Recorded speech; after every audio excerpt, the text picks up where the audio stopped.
Hi, this is Jane Johnson and Bill Brady, and we're doing a Facebook Live today on the topic of the steps between ecclesia and being a king, and particularly talking about the corporate function and a stumbling block. We've seen this as a stumbling block, but before we get into that, let's just call in all of heaven. So this isn't an academic dialogue, but one in which the seven spirits are convicting you and causing your spirit to quicken, to change. We just honor all of heaven and ask that they would minister to us today. Yes.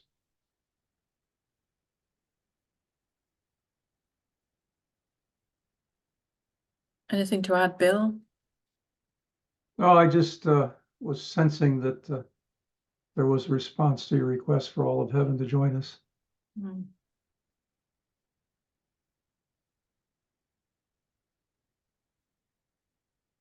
We're sowing these truths as a seed, proclaiming them, dialoguing about them with one another in order to explain them to some extent.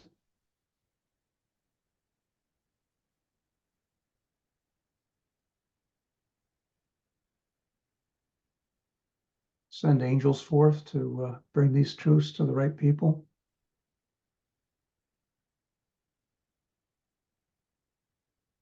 So, can you hear me okay?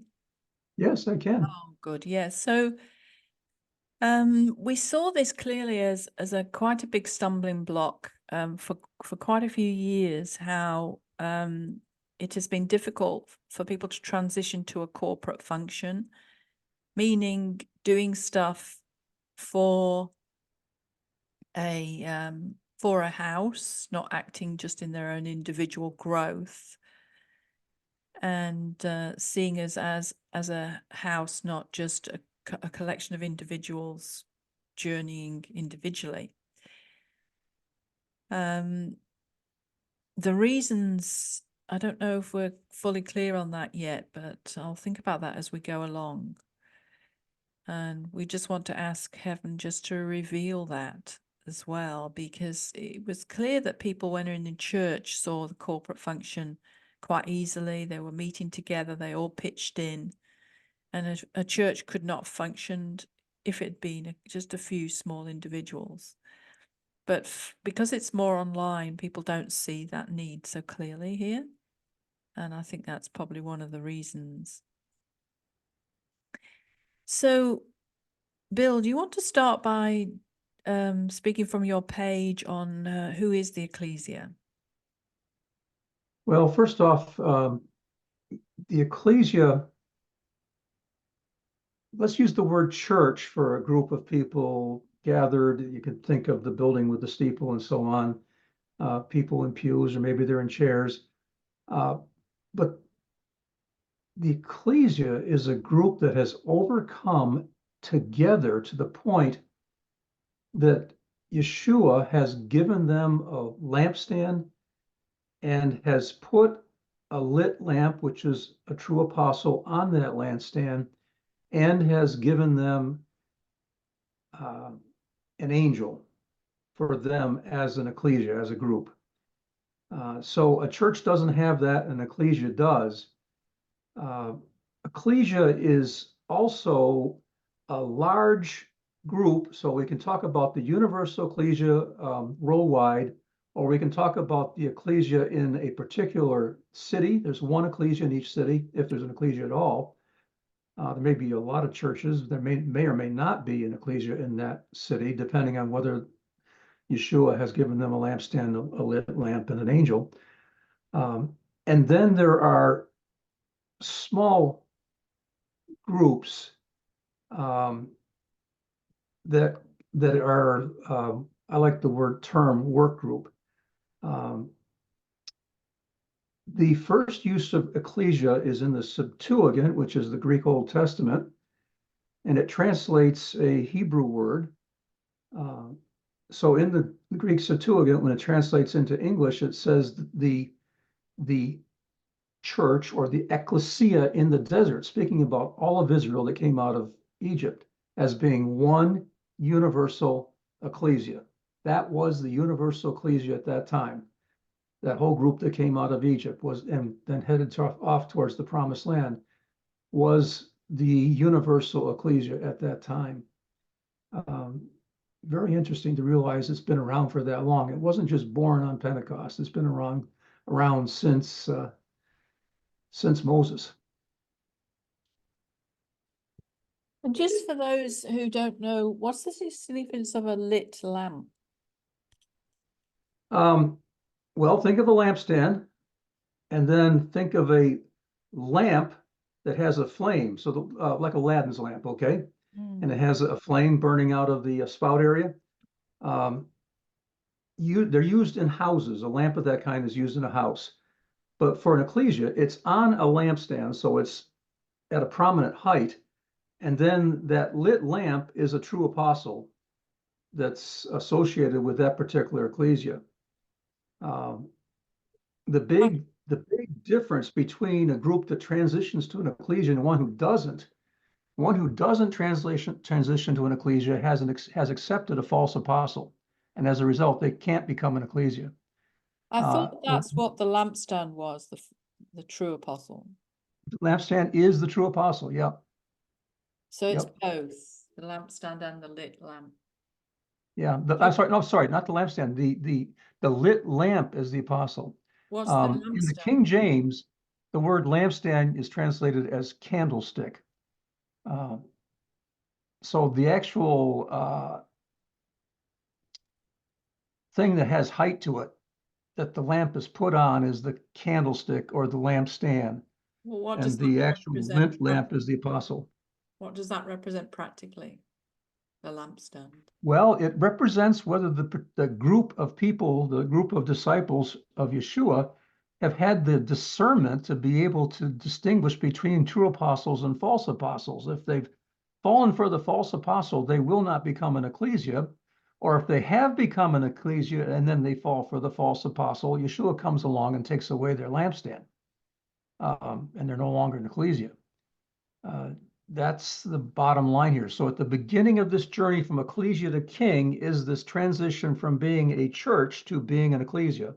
And the ecclesia has the lampstand, the lit lamp, and the angel, those three things. I have a suspicion that the number of ecclesias worldwide is not that big. So do you think it could be that the lampstand is more that the ecclesia is willing to lift up that apostle Yeah, into a function, and then the lit yeah, lamp is the apostle? yeah, yeah. The honoring of the apostle is the lampstand. Let's put it Mm. that way. Yeah, that's just what I saw. Yeah. Yeah, exactly. Yep. So you've come up with a term called building group, Yeah. and defining the difference between an ecclesia and a building group.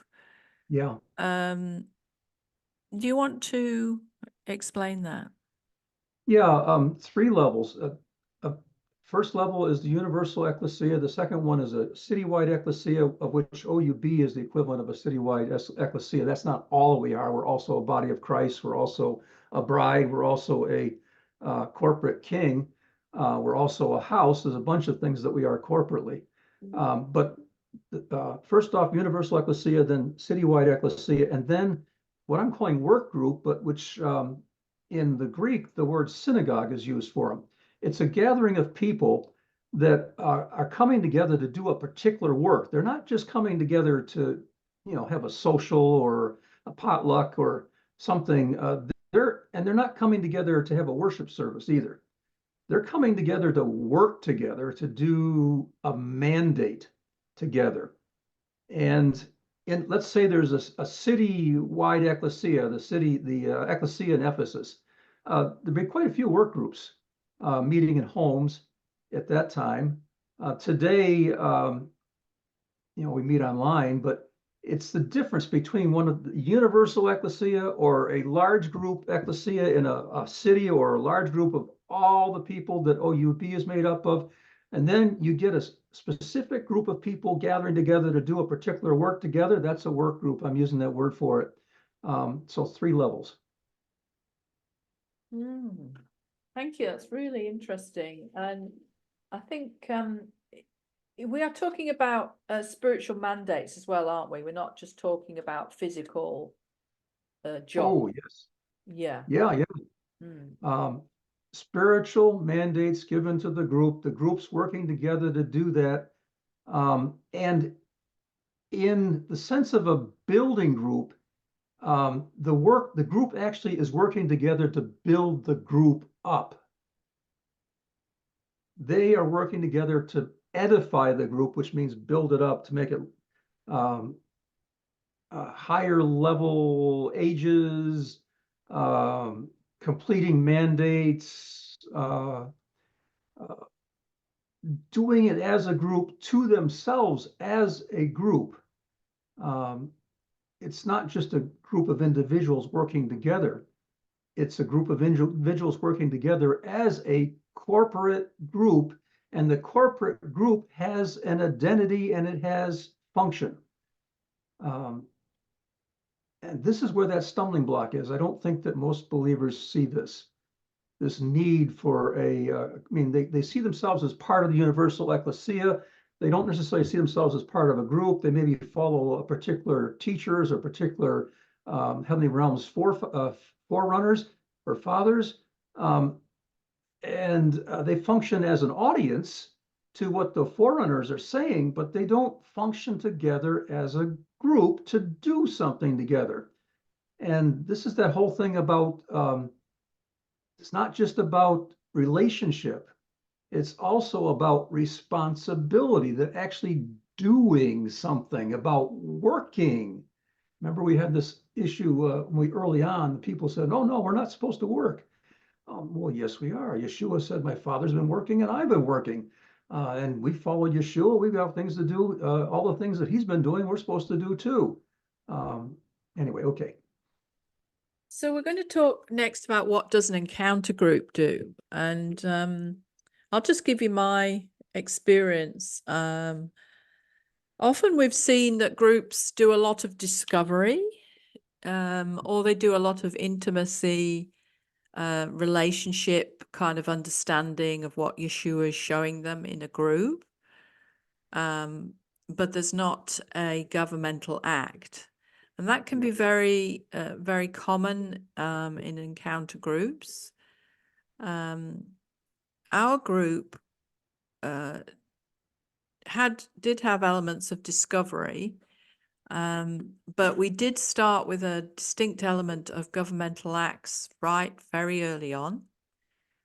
And I've always felt the need that even if there was nothing specific that you saw to do, you could open up a gate and release information to see more. So that in a sense is a governmental act. And I always feel you can do that because we must guard against this individual journey of, I'm just here to get more intimacy with God. It's 2-pronged pillars, responsibility and intimacy. Yeah. And your individual journey won't change the world completely unless you work with others to do governmental acts. Yeah, and that is a major, major stumbling block in the Heavenly Realm community. There's what I call the heavenly bus tour. Look out the window to the left and you'll see. And you look out the window to the right and you'll see. Or the airplane that flies over Niagara Falls, and the pilot turns the airplane to the left so everybody in the left windows can see, and then he turns it to the right so all the people in the right windows can see. But nobody's doing anything. They're just a tourist. They're a visitor. They're an observer. They are not a doer. And even just discipleship which is lowest level of kingdom age, it requires us to not only hear what Yeshua teaches, but to do what he says to do.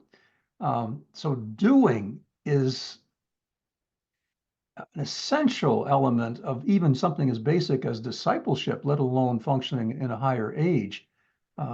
it is something that goes up through all the ages. There's always something to do that we're supposed to do, mandates that we're supposed to do that are given to us to do. And if we're not doing that, we're missing part of who we are and what we, well, who we are is what we're supposed to do, as well as identity and intimacy.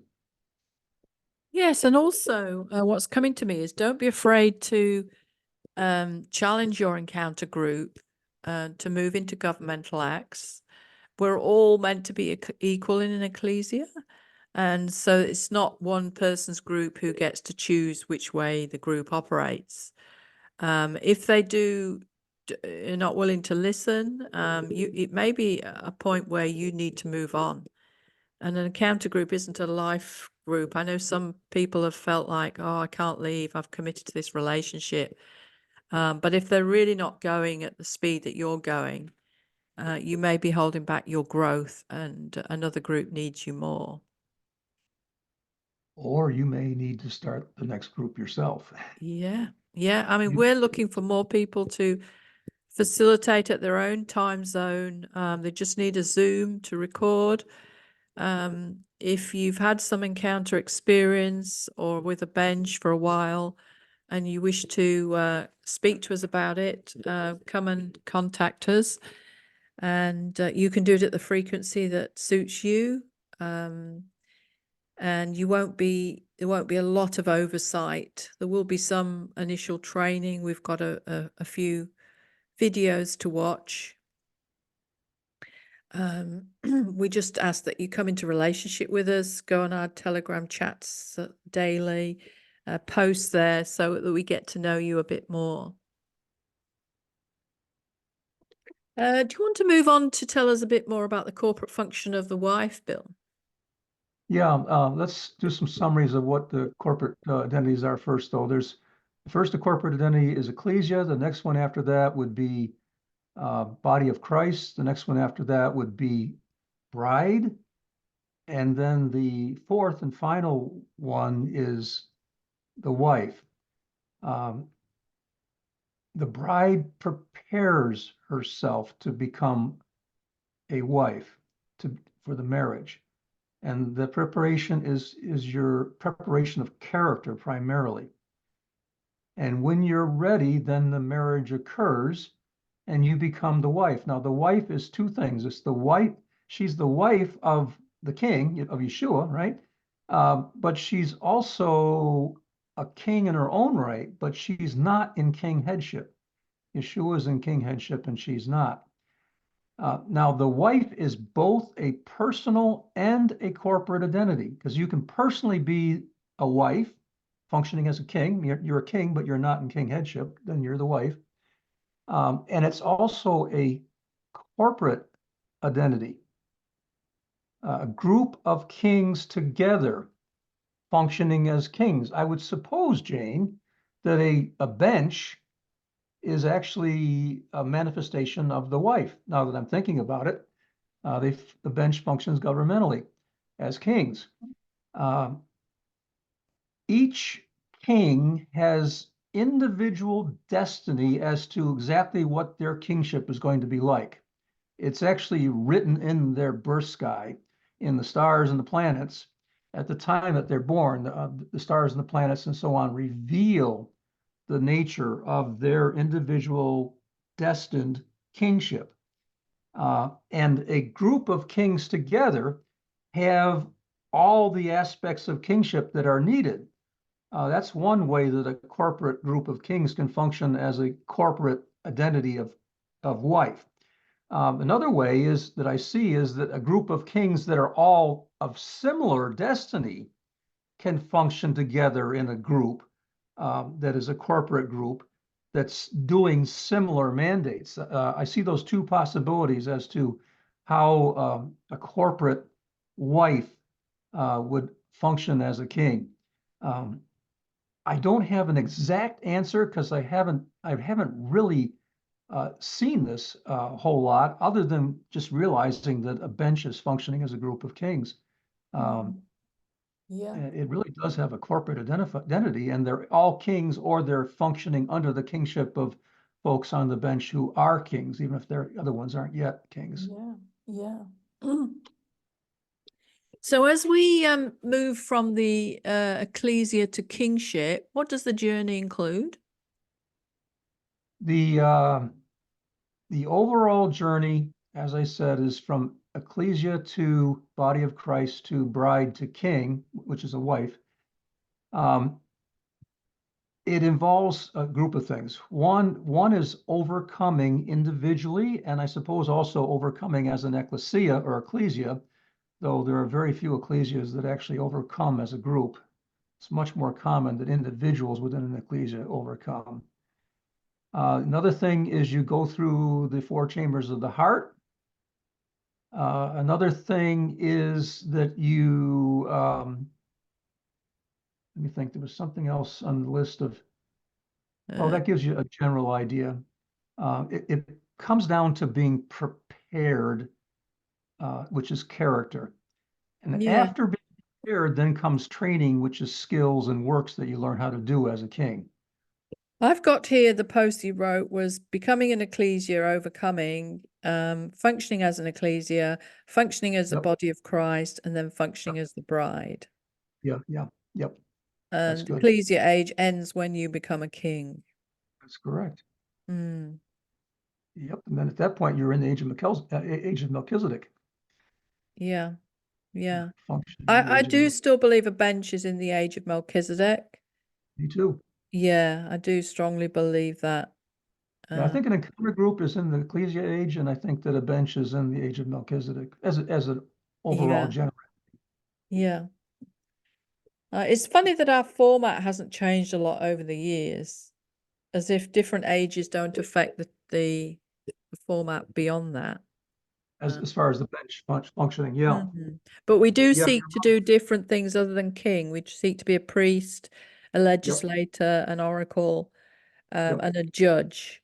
yep. So try to see if you're getting a balance of those things in your meetings, and and also we seek not to repeat the same act to do a different mandate week in, week out. We've always felt that God wanted us to grow in understanding of function each time. So we sought a Yeah. higher age function each time, and that's really accelerated the group. And guidelines for functioning as a bench. There's a page that I wrote that's on the OUB website that is what it basically is a listing of wisdom that we've learned over the 5+ years that we've been functioning as a bench, including those things that we've learned by making mistakes, um, and listed those principles out in that article, and it will give you a really good um, introduction to benches to read that article. And if you are not just introducing to benches, but have been functioning for a while, that article might give you some additional wisdom beyond what you've already learned through your experience. There's really no need to reinvent the wheel. If somebody else has invented it, you can just learn from them. Though every bench learns some things on their own that nobody else has learned you can't get from other people, but you can also learn from other people. So I recommend that article. We also have a bench course that's an email course on the Mhm. pop-up on the website. It's free. It's only about 4 weeks, I think, and a bench section on the website. Yeah, So I do encourage you to sign up for those. We're looking for people to become prepare for leadership, and that's what we need, people who will take the initiative, not wait for someone else to start a group. Because when you're in this age, that's what you are. You're a leader, you're a forerunner, you're not waiting for someone else to do the initiative, and you're an attender. So just remember that. It may take a bit of overcoming to believe you can change that, and that you're capable, but I think you'll find that once you depend on the seven spirits, they give you the ability. And then you're in a better place than thinking, wow, I have the skills here. You don't need the skills, you need to learn how to depend on the seven spirits. exactly. And anyone who's been a a supervisor or something at work, or you've been a mother or a father, or you've, all these kinds of things are leadership preparation, leadership training experiences, and all of us have some kind of leadership experience in our background. The more years we have, the more experience we have in leadership, and all that transfers over into functioning as a facilitator of an encounter group, or functioning as a facilitator of a bench. All those experiences come with you, and all the wisdom you've gained. Most of us probably don't realize how much wisdom we've gained just by doing life in general. It's almost like going to school and getting credit for life credit, right? Life experiences gives you credit in part of your degree, undergraduate degree. It's the same thing with leadership training. Part of your leadership training has already happened. Just Okay, because, are you okay to stop there, Bill? yeah, I think we're there. We've complete. Yeah. I just want to say we have a leadership preparation course that you can provisionally sign up for, and we'll be getting the material out in the next month or two. That will also give you probably greater courage and confidence in leadership. So do look at that as well. And do join our chats or our bench if you want to see a bench operating. We're actually doing some recordings on Facebook Live, so you can listen to those as well. Once a month, we're doing those Facebook Live now. So bless you guys. Thank you for coming with us, and check out our Patreon where there is other material as well. Thank you. Bless you.